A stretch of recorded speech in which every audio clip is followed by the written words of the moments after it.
Hello again. My name is Anna DeVries. I'm investigating 2 suspects in a series of unsolved crimes across North America.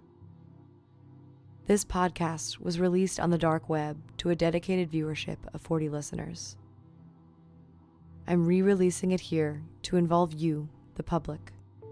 If you have any information about the hosts, their criminal networks, or the incidents discussed in the program, write to me at lookoutpod@gmail.com. They were last seen at a rest stop on I-80 in Iowa. Be on the lookout.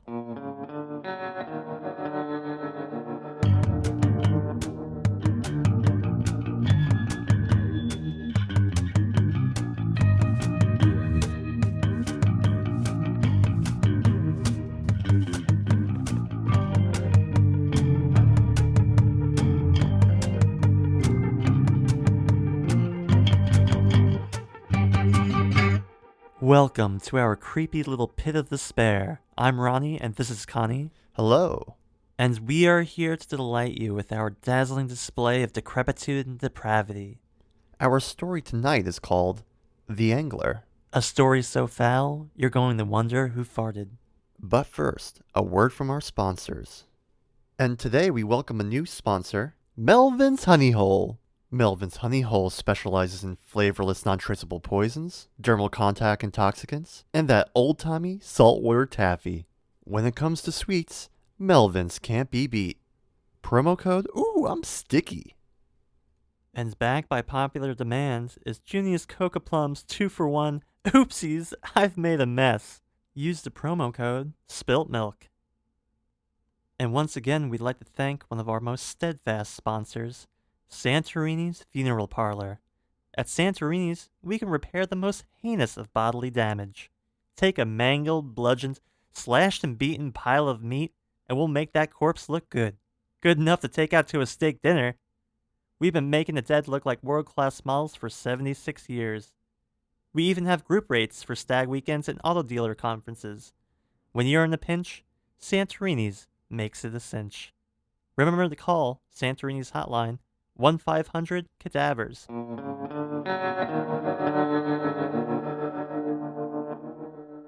We are in Cedar Rapids, Iowa, staying at an Airbnb in the Czech Village near the Czech-Slovak Museum. Just kidding. I'm sure the coppers would love an exact location. Next time I'll give a GPS coordinate. Today we're at an undisclosed location in the driftless area of Northeastern Iowa, a region known for its craft beers and blue ribbon trout streams. And what brings us here today, Ronnie? We're here because on October 11th, 2004, the Iowa State Police were called to a cabin in the woods, half an hour drive from Decorah, Iowa. They were alerted to the situation at the cabin by a FedEx driver. The driver was attempting to deliver a brand new wood-burning stove for the Woodley family, but the delivery required a signature, and he couldn't catch them at home. The driver had been to the cabin several days prior, but no one had answered. Ed Phelps was sick and tired of lugging around that stove. It was early fall and unseasonably warm. He was determined to get his signature and be free of the cumbersome box, blocking up his truck. He knocked hard and fast, peering into the window for any sign of the homeowner.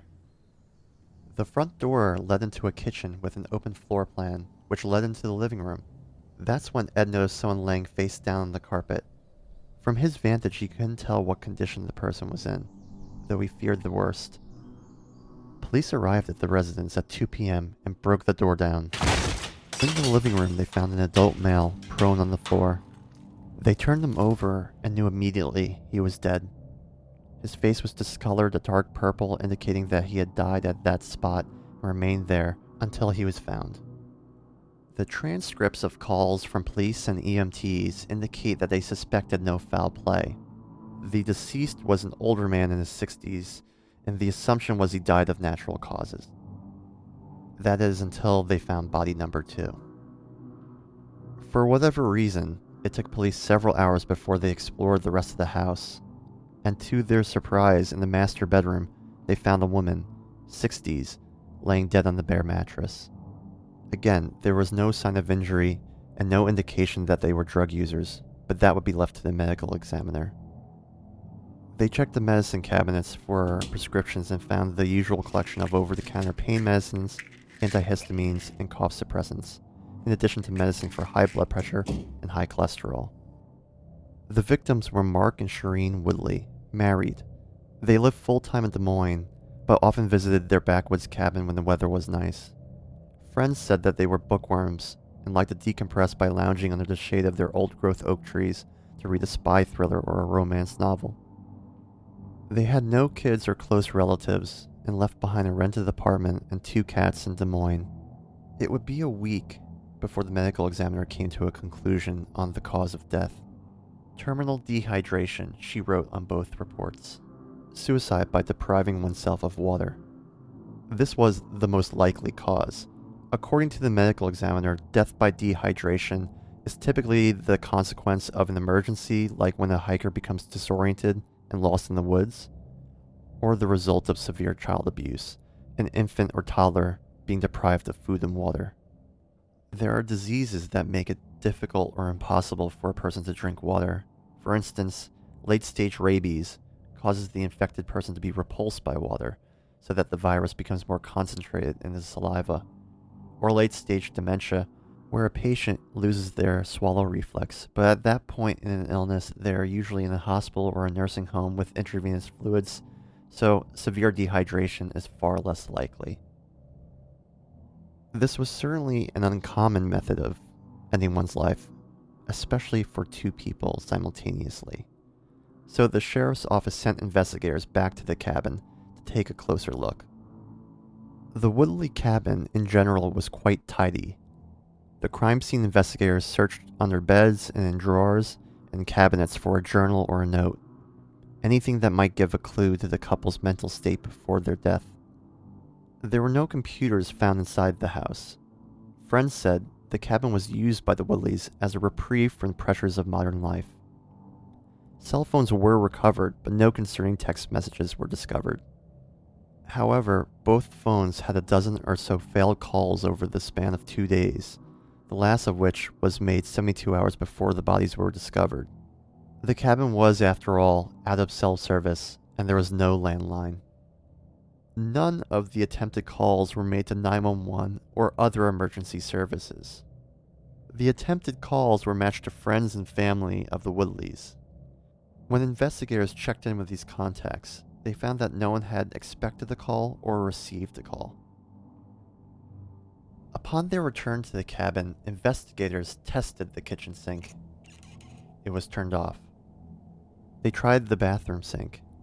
It wouldn't work either, and the toilet was bone dry, the bowl and the tank. The water line was in the crawl space below the house, but that was turned on. They checked the water tank in the backyard, but it was 3/4 full. Upon further investigation, they found that the PEX hose that went from the tank to the house had been kinked and bound with paracord, stopping its water flow completely. These were interesting clues, but they still didn't answer the most important question. They knew definitively how they died, but they didn't know why they died. So what was the most plausible hypothesis? Investigators believe that they turned the water off themselves to stick to their plan, without the temptation of a quick gulp from the tap. But if we're to throw out that theory completely, what if they were stranded at the house with no water after the old man tried to fix a pipe and made it worse? Maybe their car had broken down, they were older, it'd be too far of a walk to the nearest town. So the investigators, they located the keys to the car and tested out this theory. The engine started right away.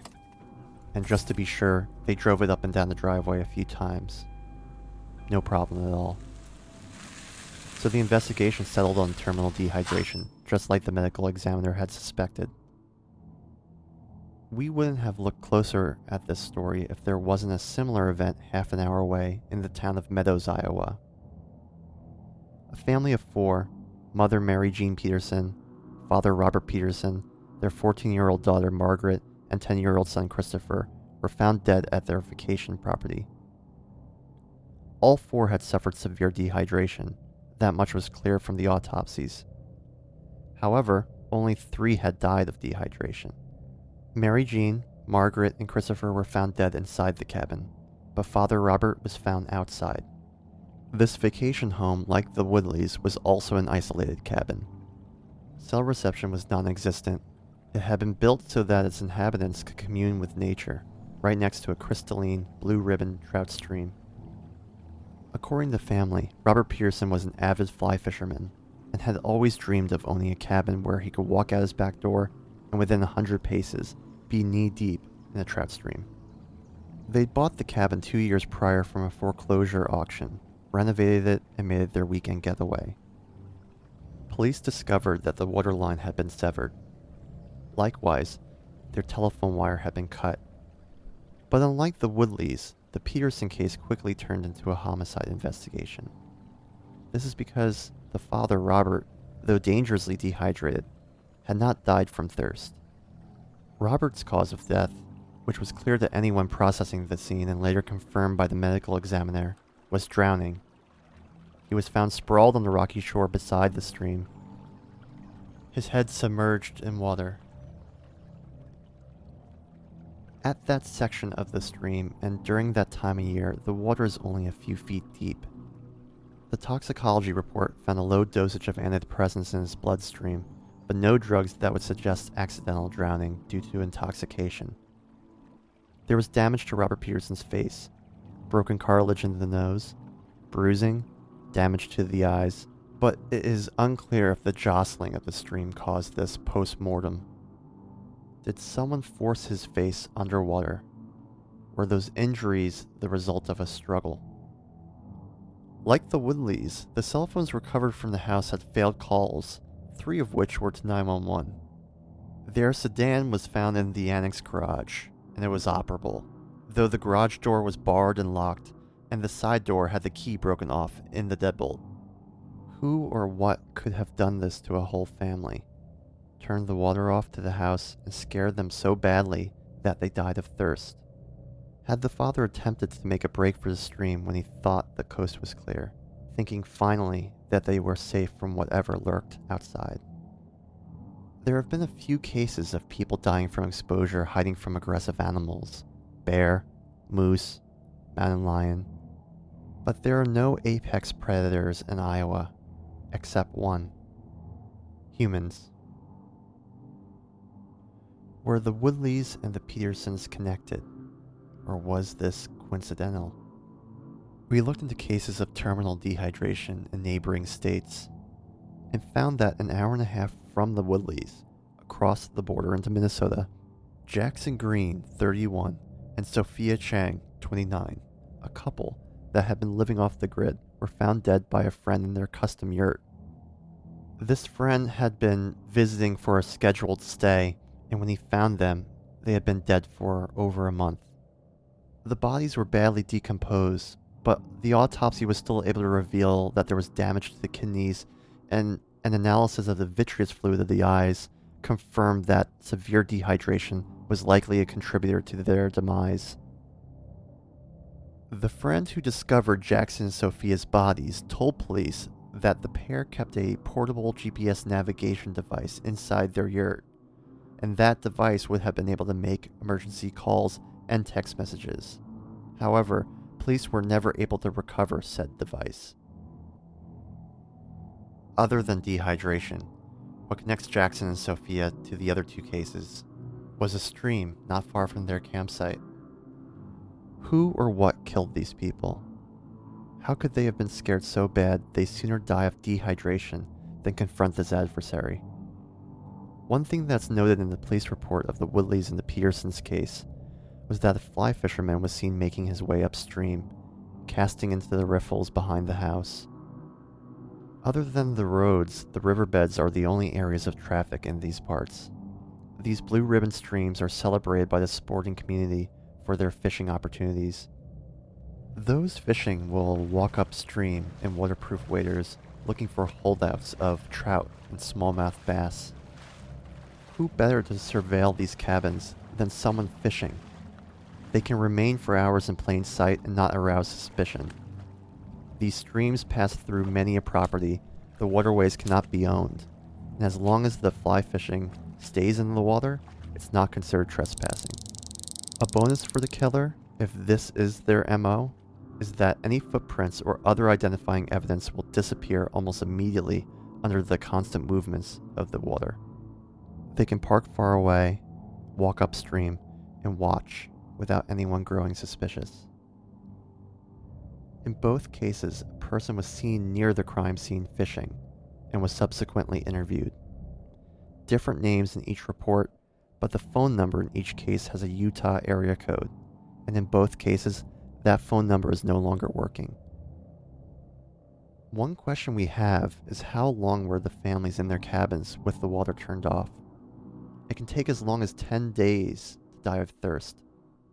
If there was some water left in the pipes and in the toilet, maybe longer, unless the water was turned off prior to their arrival.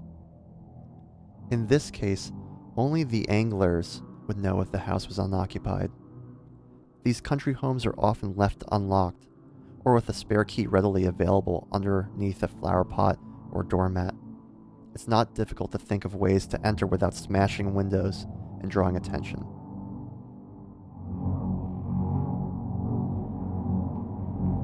You know what this reminds me of, Ronnie? The Georgia gargoyle? Our old friend, the Georgia gargoyle. Yeah, a few of our listeners have suggested the Georgia gargoyle. The Georgia gargoyle, it was in Savannah? Savannah, Georgia, Yeah, he was in Savannah, Georgia. And the gargoyle was operating out of that area for years. I think it was between 85 and 97, right? Yeah.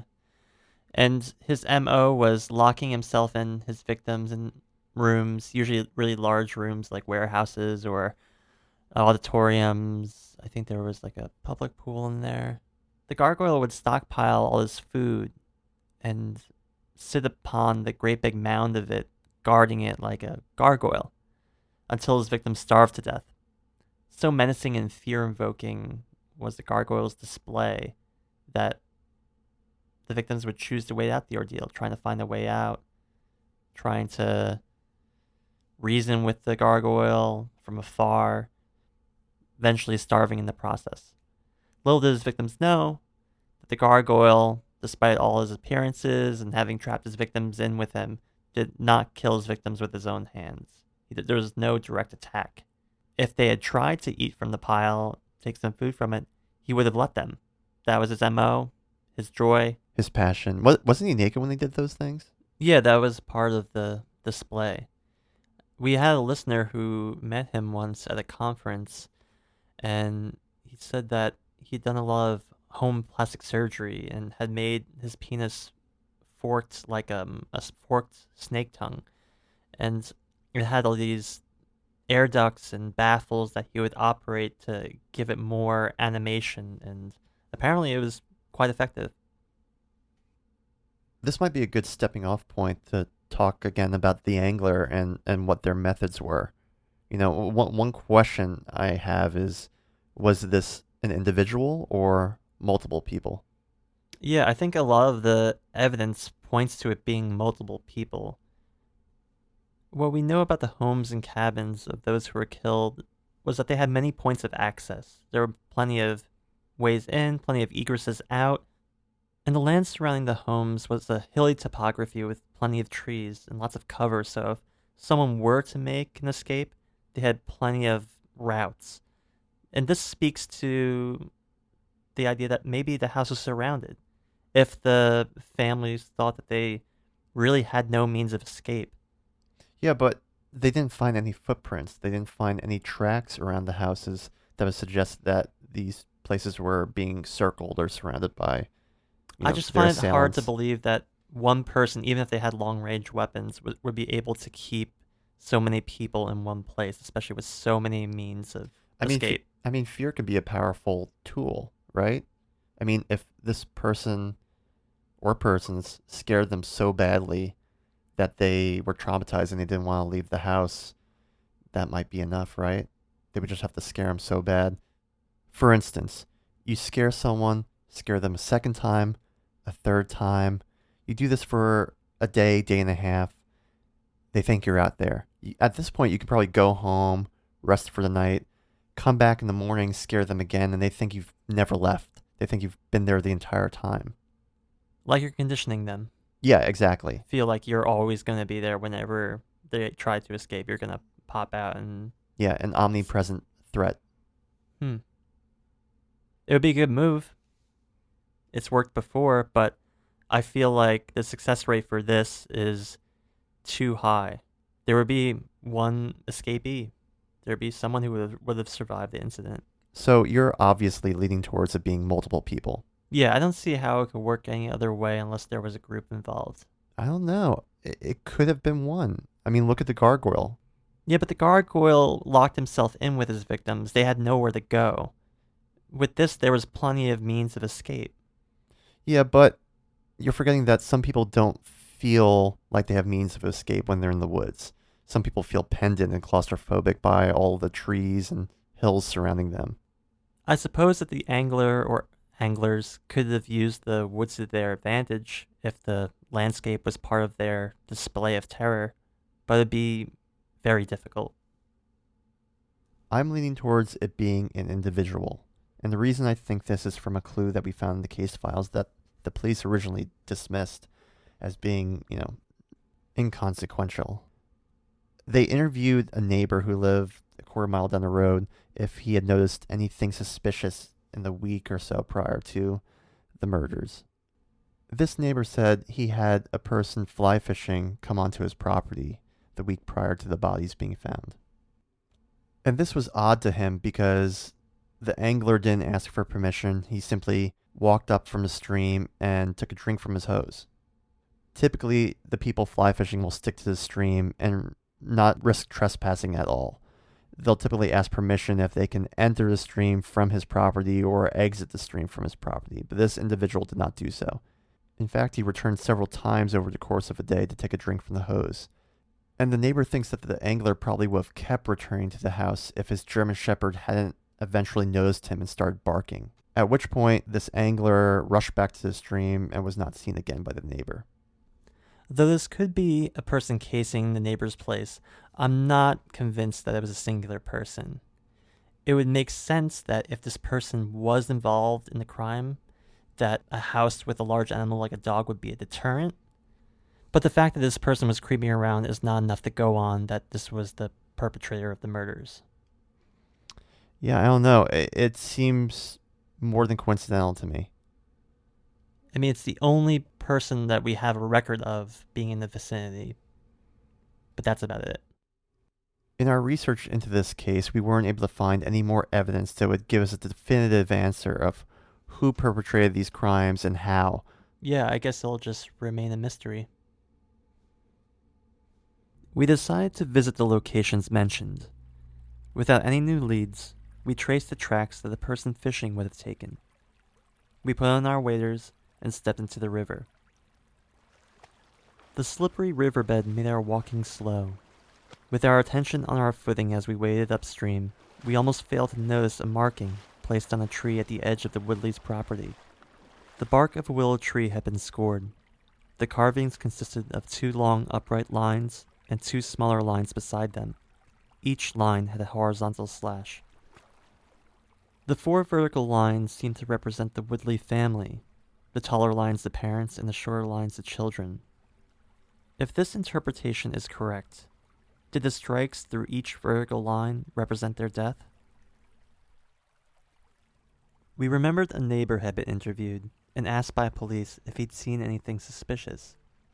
The closest neighbor had seen an angler trespassing on his property a few days prior to the bodies being found. Could there be similar markings near his cabin? We backtracked downstream to a house we had seen on the way in. At a wide section of the river, we found a steep meadow leading up to a cabin.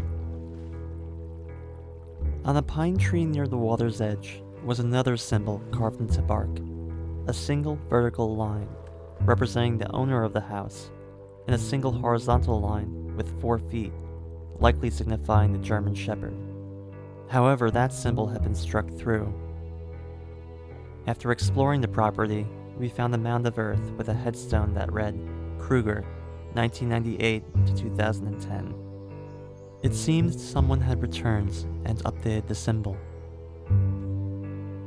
We continued down the river where we found a newly constructed cabin At the water's edge, once again, we found a tree with 3 lines, 2 tall and 1 short, all unstruck. From the cabin, we heard the clanking of pans and the running of the kitchen sink. We smelled bacon cooking. It was Saturday morning.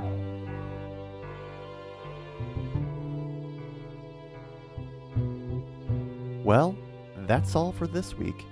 Thank you for listening. And as always, we're right outside the window. See ya. Bye.